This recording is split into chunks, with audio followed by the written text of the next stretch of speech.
Hello, I'm LaShawn and I'm the owner of Carter and Candlestick, a small home-based candle company. In today's video, it's all about the wicks, baby.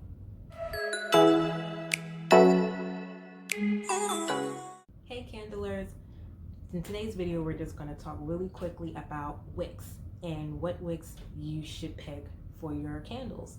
There's going to be two types of wicks that you can choose from, which are pre-spooled wicks, which look like cotton, or pre-tab wicks, which are the wicks I'm today going to focus on. And this is a pre-tabbed. They call them pre-tabbed because they already have a tab on them and they're usually already coated, so you don't have to do the coating like dipping in them in the wax like you would if you had a spooled wick.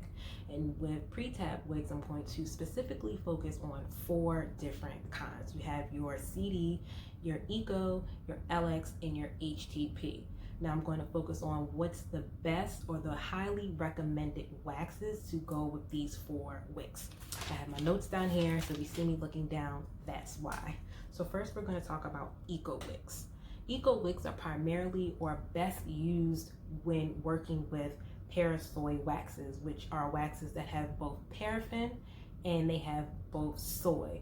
Now there's different blends of paraffin. There's 600 and that blend is like 58% soy and then the rest is paraffin. So Eco wicks works best when it's a blend of paraffin and soy waxes. HDP wicks on the other hand works better in straight paraffin wax like your 6006. They also do work in soy, but they are primarily best used when partnered with 6006 or paraffin wax. The next wick is CDs. CD wicks work great with 444 or 464, and I say that because usually with those kind of waxes, you're usually using a fragrance load of anywhere between 10 and 12%. So CD wicks work really great with higher fragrance loads, such as the 444 and 464, but they also are really good in natural waxes, kind of like your beeswax wax. LX wicks are used in vaults and pillar candles. Those basically means a candle that doesn't have a vessel, that doesn't come in something already. So that's what you would use for any tart waxes, or vault wax would work great with a LX wicks. Certain things that you should consider when thinking about what kind of wax you're going to use would directly correlate to what kind of wick you're going to use. And some of the things that you need to consider when picking out your wicks are: what kind of wax are you using? What are the melt points of your wax? Higher melt points might mean you need a bigger, stronger, or a different kind of wick. What's the size of your vessel? If you're choosing to do a vessel, what size is it? Is the diameter 2 inches, 3 inches? Do you need 2 wicks or do you need 1? What's the environment? Are you in a state or a climate that's dry, or are you in a state and climate that's moist? That will definitely going to affect what kind of wick you're going to choose for your candle. How much fragrance you're going to use. Are you using 6%? Are you going to use something upwards of 12%? Next, are you using color? Most wicks in my testing and my experimenting, color isn't too much of a factor, but it's definitely something to consider when choosing a wick. I know in Candle Science specifically, they have a wick guide to help you choose what wick works best for the vessel that you're choosing.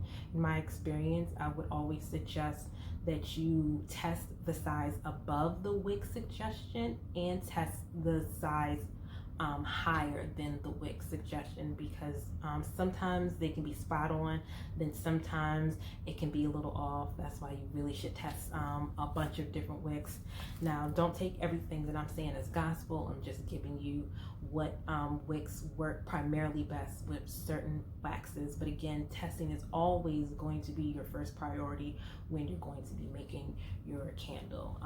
So that's all I have for you today. I really hope that this helped you figure out what's the difference between all these wicks, because you hear these names being thrown around and you're just like, well, what is an Eco and why is an Eco wick different from a CD? Why is a CD different from an HTP? The difference plainly put, is certain wicks work best in certain kind of fragrances and wax types. That's basically all that means. So you figure out what kind of wax you're using will pretty much determine that direction of what wick you should pick. It's not necessarily true, but usually it kind of is the rule. Hope that helps. As always, stay trimmed, get lit with Carter and Candlestick. I love you guys so much. Thank you for watching my video. Please like, subscribe, and share. Help this video get out to those who need it. I'm always here to help. If you have any questions, please email me at the email below, carterandcandlestick@gmail.com, or leave a question. I'll be answering those as soon as I see them. Love you guys. Thank you so much for watching. Bye.